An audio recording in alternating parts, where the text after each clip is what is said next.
Au nom du Père, du Fils et du Saint-Esprit. Amen. Mes très chers frères et sœurs, nous célébrons Saint Martin, le miséricordieux, un des saints patrons de notre pays, la France, mais qui est vénéré dans le monde entier, surtout en Europe, mais son nom a parcouru le monde entier. Saint Martin est un saint du 5e siècle.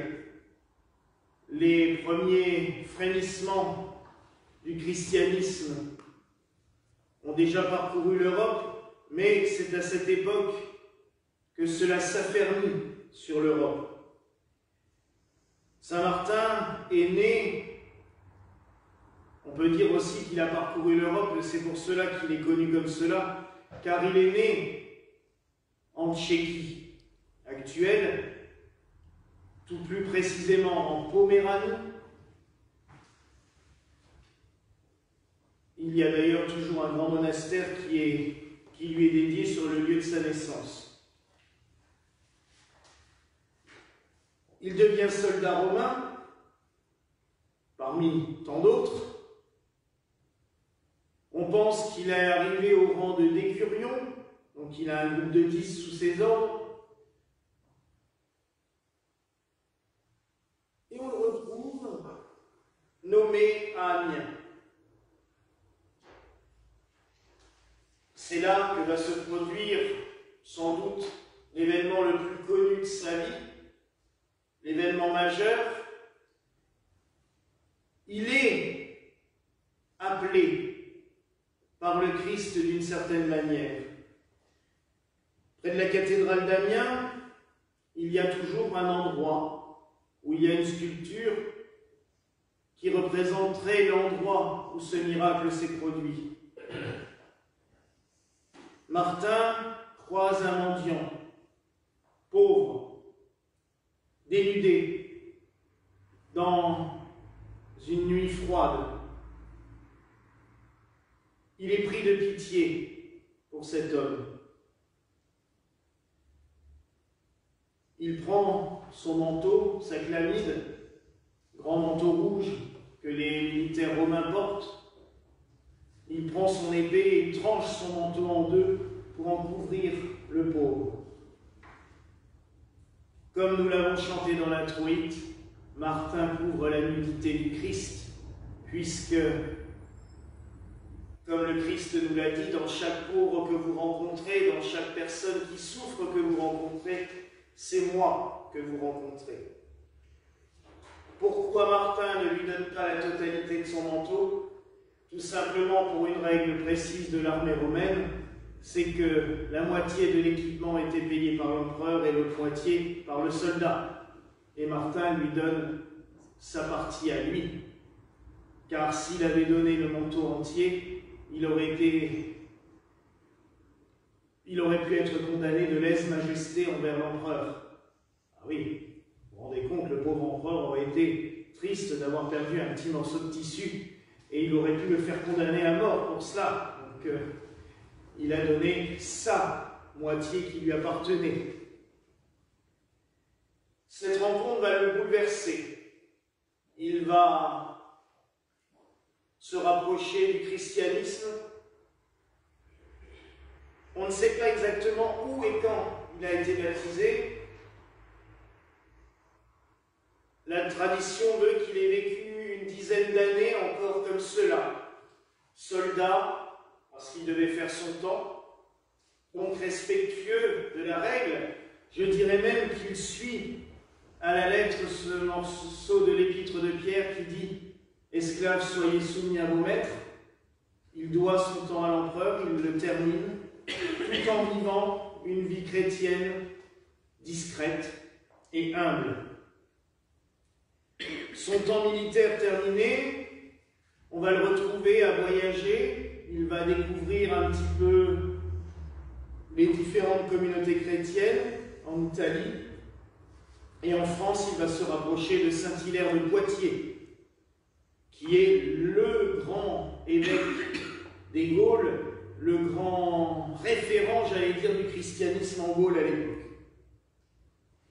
Saint-Hilaire va en faire un moine et un prêtre. Martin va se retirer à quelques kilomètres de la ville de Tours, à Cande, où il va vivre en ermite, mais très vite, il va avoir quelques disciples autour de lui. Non, pardon, à Ligugé, à côté de Poitiers. C'est après qu'il ira à Cande. Mais sa réputation va lui attirer les foules, comme souvent dans ces cas-là, et les habitants de la ville de Tours vont venir le chercher, en lui disant « c'est toi notre évêque ». Non, non, non, surtout pas, laissez-moi tranquille. Mais non, ça ne marche pas. Il devient évêque de Tours, mais il n'arrivera jamais à vivre comme un évêque. Déjà à l'époque, les évêques vivaient un petit peu comme des seigneurs. Lui, non, il n'y arrive pas. Il crée justement le monastère de Cande, à quelques kilomètres de Tours, et il va vivre avec ses moines tout en administrant sa ville. Il va marquer l'Europe entière par sa charité, par sa bienfaisance, par son amour pour les fidèles. Il n'y a pas une région en France où il n'y a pas au moins une bonne dizaine ou quinzaine d'églises ou de chapelles dédiées à Saint-Martin. D'ailleurs, même le mot chapelle vient de lui, parce que, à l'origine, le mot chapelle a été donné à l'endroit qui conservait son manteau, Capilis. Et c'est devenu, le mot s'est généralisé, et toutes les petites églises qui étaient non paroissiales sont devenues des chapelles. Donc même là, il a marqué les esprits. Le culte de Saint-Martin s'est propagé dans toute l'Europe. Il y a même 2 fêtes. Il y a le 11 novembre, aujourd'hui, mais on célèbre aussi dans de nombreux endroits, et nous l'avons rajouté aussi au calendrier, le 4 juillet, qui est l'anniversaire de sa consécration épiscopale, parce que l'Église a toujours voulu montrer que c'est le miracle qu'il a fait, d'ailleurs qui le fait connaître, et ceux pour lesquels il est le plus souvent représenté, même sur notre icône là, il est bien représenté en train de couper son manteau et de le donner à un pauvre. Mais ça, c'est le miracle de sa conversion. Les plus belles choses qu'il a fait, les plus beaux miracles, c'est en tant qu'évêque de Tours qu'il les a fait. D'ailleurs, à Tours, il est toujours extrêmement vénéré, même si, à la Révolution, sa basilique, qui était gigantesque, une des plus grandes basiliques d'Europe, a été rasée pierre par pierre. Il n'y en avait plus rien.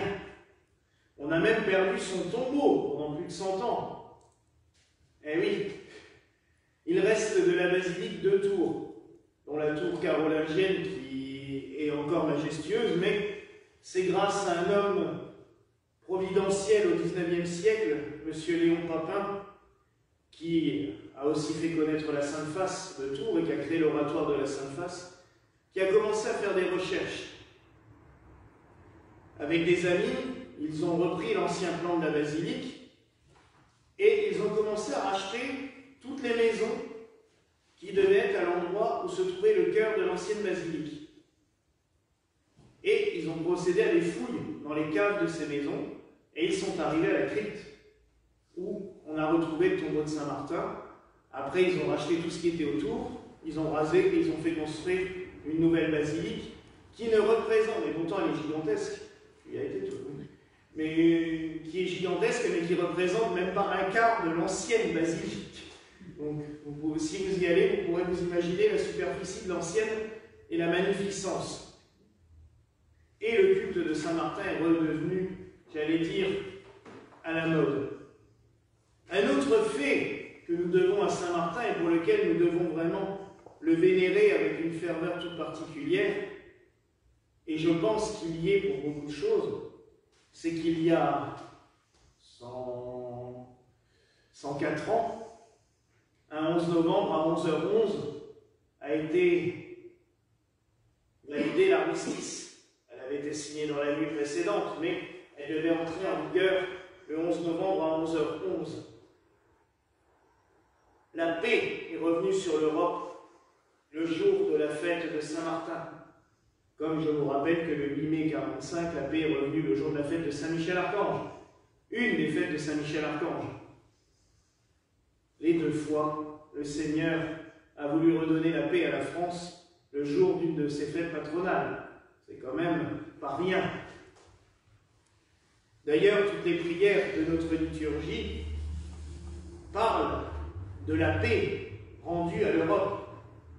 Parce que Saint Martin est considéré comme un apôtre de l'Europe. Il a propagé le message de l'Évangile partout où il passait. Et comme je vous dis, sa trace a essaimé partout. En Allemagne, il y a des très grandes fêtes pour célébrer Saint Martin. Même si aujourd'hui, ce n'est pas férié chez eux, hier et ce soir, il y aura des processions aux lanternes un petit peu partout, dans toutes les villes. Maintenant, ça commence à gagner en Alsace aussi. Il y a beaucoup d'endroits, Molsheim, Schleital, j'ai vu, en Moselle aussi, où on organise ce soir des processions avec des petites lanternes décorées. C'est magnifique en plus. On en avait fait il y a quelques années, quand on célébrait encore la messe le samedi soir. Le samedi soir, le 11 novembre était tombé un samedi soir, et on avait célébré la messe avec toute plein de lanternes décorées qu'on avait mis dans l'église. Et sur ces décors, en fait, c'est en papier calque, c'est des lanternes en carton, avec des papiers calques qui sont dessinés, où on représente des scènes de la vie de Saint-Martin. Les enfants adorent les dessiner, les faire, et on trouve ces processions un peu partout. C'est une fête qui a marqué les esprits. Et encore plus maintenant, puisque nous célébrons aussi la paix. Enfin, dans notre liturgie gallicane, mais pas que chez nous, puisque les liturgies celtiques commencent leur année liturgique aujourd'hui, et c'est vrai que j'aurais dû commencer cette homélie par vous souhaiter une bonne année, puisque nous commençons la nouvelle année liturgique dans la tradition gallicane, mais aussi le diocèse de Milan et toutes les paroisses qui en dépendent commencent aujourd'hui leur année liturgique. Les églises celtiques, l'Église orthodoxe de France aussi, les COF, commencent son année liturgique aujourd'hui. Et ça, c'est depuis 2000 ans. Avant même que Saint-Martin soit fêté le 11 novembre, on commençait à la mi-novembre la nouvelle année liturgique dans les églises de tradition occidentale non romaine. Il y a 6 dimanches. Oui, donc j'ai la joie de vous annoncer qu'il reste 6 dimanches jusqu'à Noël. Il va falloir se préparer tout doucement. Et cette période correspond aux anciennes traditions celtiques. Comme je le disais hier, nous sommes aussi dans la période du Nouvel An celte. Donc, en fait, c'est un redémarrage. Et avec Saint-Martin aujourd'hui, nous démarrons un nouveau cycle. Un nouveau cycle, on redémarre comme il a démarré l'ère chrétienne en Europe. Parce que, comme je vous l'ai dit, avant Saint-Martin, le christianisme, il y a eu tout plein d'évangélisateurs, mais il était resté confidentiel, parce qu'en parallèle, l'Empire romain était totalement contre et martyrisait joyeusement tous nos évangélisateurs. Saint-Martin, à partir de Saint-Martin, ça a été différent. Le christianisme est devenu, pas une religion d'État, mais il avait pignon sur rue. Et grâce à Saint-Martin, à son charisme, ça a donné vraiment un nouvel élan au christianisme. Démarrer une année liturgique le jour de la fête de Saint-Martin, je trouve ça exceptionnel, parce que ça nous donne un nouvel élan. Et ça nous met aussi un petit peu de responsabilité sur les épaules. Parce que ça veut dire aussi que l'année liturgique, ça ne doit pas être juste un petit train-train entre nous. C'est cool, on s'amuse bien, on fait nos fêtes toutes les semaines, on prie ensemble. Mais Saint-Martin, il ne s'est pas cantonné à rester enfermé dans son église et dans son monastère. Il a été faire la charité aux autres. On sait qu'il a fait des grandes œuvres de charité, il n'a pas fait que donner son manteau aux pauvres. Il a été vers les autres. Il a apporté la parole de Dieu par la parole, mais aussi et surtout par son témoignage de vie. Donc cette année liturgique, elle doit aussi nous conduire à aller encore plus de l'avant, à aller vers les autres, à parler avec chacun et chacune, à transmettre ce que nous avons reçu de Dieu aux autres. C'est bien beau de recevoir le Christ. Mais comme le dit l'Évangile, la lumière, elle n'est pas faite pour être planquée. Si la lumière que l'on reçoit dans notre cœur quand on vient à la messe, c'est pour rentrer chez soi et aller la planquer dans le fond du placard, ça ne sert pas à grand-chose. Mais si on peut la transmettre aux autres, en donnant de soi-même, en ouvrant son cœur aux autres, tout simplement en ouvrant, les autres verront la lumière qui est dedans. Donc mes frères et sœurs, que cette année liturgique qui s'ouvre devant nous soit aussi un témoignage. Qu'elle soit une année où nous puissions ouvrir notre cœur à toutes et tous, ouvrir grandes les portes de nos églises. On le fait déjà largement ici, on essaye de le faire en tout cas largement, mais que nous le fassions encore plus largement, pour que le message d'amour, de paix, du Christ se fasse entendre partout. Ça nous laisse, j'allais dire, un gros chantier sur le... Il y a du pain sur la planche, nous avons un gros chantier qui s'ouvre devant nous, car une année liturgique, c'est un cycle qui nous conduit à travers les fêtes, à travers des fois des périodes, comme je le disais hier soir, de ténèbres, de nuit, le temps de la passion, le carême, de temps de retour sur nous-mêmes, mais aussi de temps d'exultation, de joie, de lumière. C'est tout simplement toute notre vie qui se déroule devant nous pendant une année liturgique. Les moments tristes, les moments joyeux, les moments heureux, les moments plus douloureux. Mais c'est aussi notre vie que nous devons assumer tous les jours. Alors oui, mes frères et sœurs, prenons exemple sur Saint Martin et sur tant d'autres qui nous ont précédés pour vivre cette année liturgique et cette vie de tous les jours avec le plus d'élan possible, avec le plus de force, avec le plus de joie et surtout toujours rempli de la lumière de Dieu et surtout que nous la communiquions tout autour de nous. Voilà la grâce que je nous souhaite au nom du Père, du Fils et du Saint-Esprit. Amen.